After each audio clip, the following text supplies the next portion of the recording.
High in the northern mountains, where the winds howl through the pines and snow blankets the paths for months, lived an old monk named Daichi. His cabin was small, made of dark wood and stones worn by time, surrounded by a garden that slept beneath a white winter blanket. Every morning, Daichi would step outside with his cane, breathe deeply the icy air, and observe the silence of the world. Everything seemed still, frozen, as if life had paused. But just in front of his cabin, among the snow and the dry branches, stood a small plum tree. No leaves, no flowers, only bare branches gently swaying with the wind. Yet Daichi smiled every time he looked at it. "You're still here," he would whisper in a serene voice, "waiting for your moment." As winter continued, cold and long, the days seemed to repeat. The snow fell, the sun set early, the silence deepened, and yet the monk did not feel sadness. He knew something that winter had yet to see. One night, as the wind battered the paper windows and the moon barely peeked through thick clouds, a young traveler arrived at Daichi's cabin. He was covered in snow, shivering, with tired eyes and feet wounded by the ice. Daichi greeted him with a calm smile, wrapped him in blankets, and offered him a cup of hot tea. "What brings you here in the middle of winter?" asked the monk. "I'm searching for answers," said the young man, sipping slowly.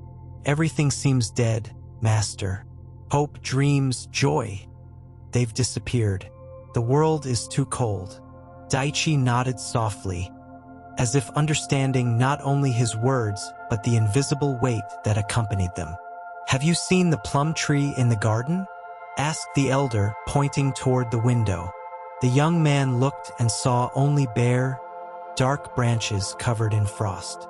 "Yes, it's as empty as everything else." Daichi closed his eyes, and his voice, almost a whisper, filled the room with calm. "And yet, in its silence, it is already blooming."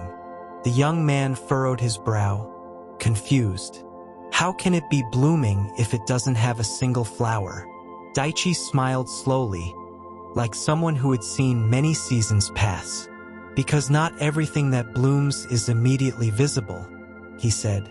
"Deep within its branches, the plum tree holds a secret. It is preparing for its awakening, even when no one notices. While the cold reigns outside, inside, life is being born." The young man remained silent, gazing at the tree, still beneath the snow. "And how long does it take to bloom?" "As long as it needs," answered Daichi. "Never before, never after. Only when the time is right, without anxiety, without resistance. So it is with us." The room filled with silence again. But this silence was warm, filled with something invisible that gradually began to comfort the traveler's heart. The fire crackled softly, and the wind outside seemed less fierce, as if the old monk's words had made the cold retreat. The days passed, slow as snowflakes falling from the sky. The young man decided to stay. He wasn't in a hurry to return to the world. There was something in the stillness of the place, something that embraced him without saying a word.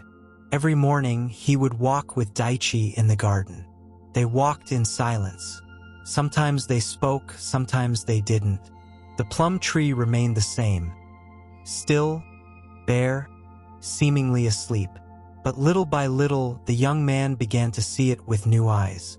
One morning, while they were clearing the snow around the tree, the young man stopped. "It hasn't changed," he said, then smiled for the first time. "But I no longer feel it's empty." Daichi nodded. "Because you are changing, too.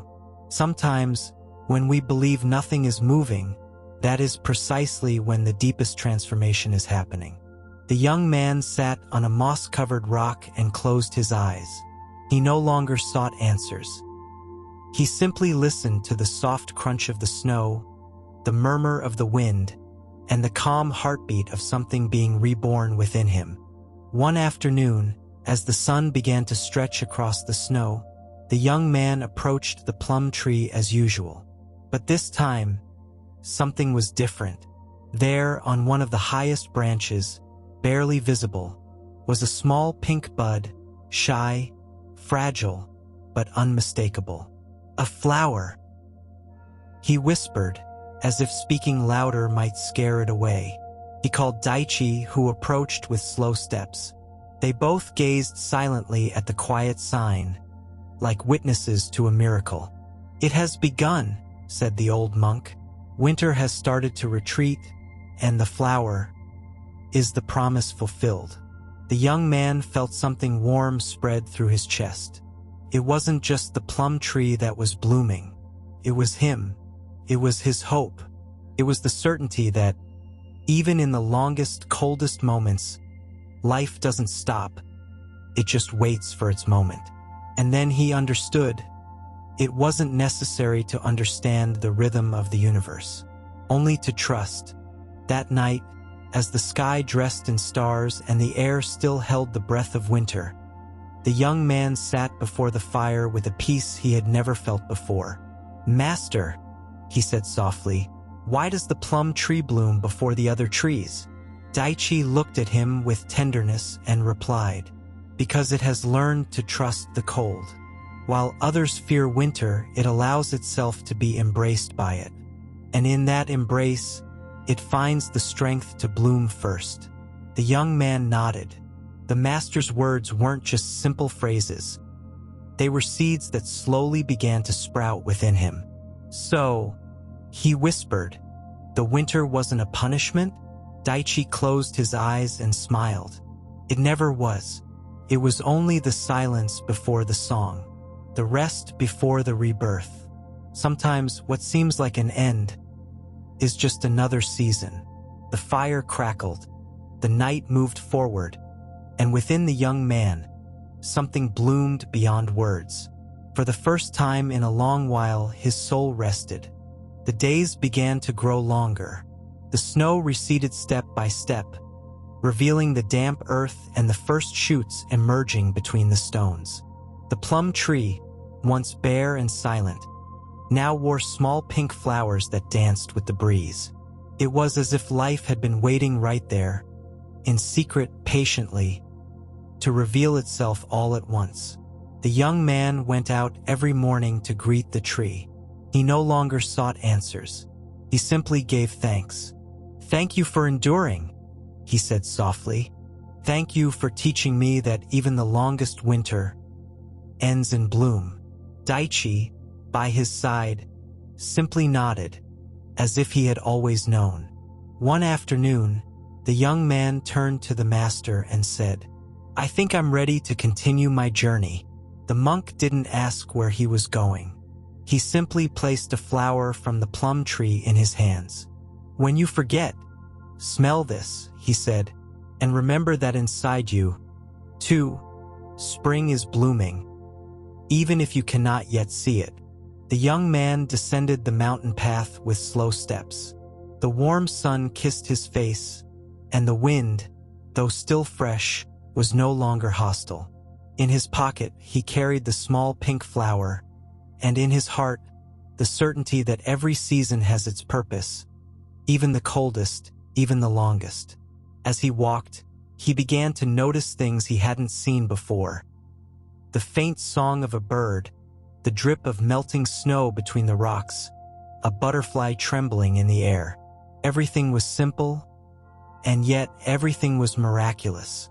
And deep within his soul, a voice as soft as the wind whispered to him, "Do not rush the blooming. Do not fear the winter, because even on the coldest days, the flower is already growing." That night, camped under the stars, the young man closed his eyes with a smile.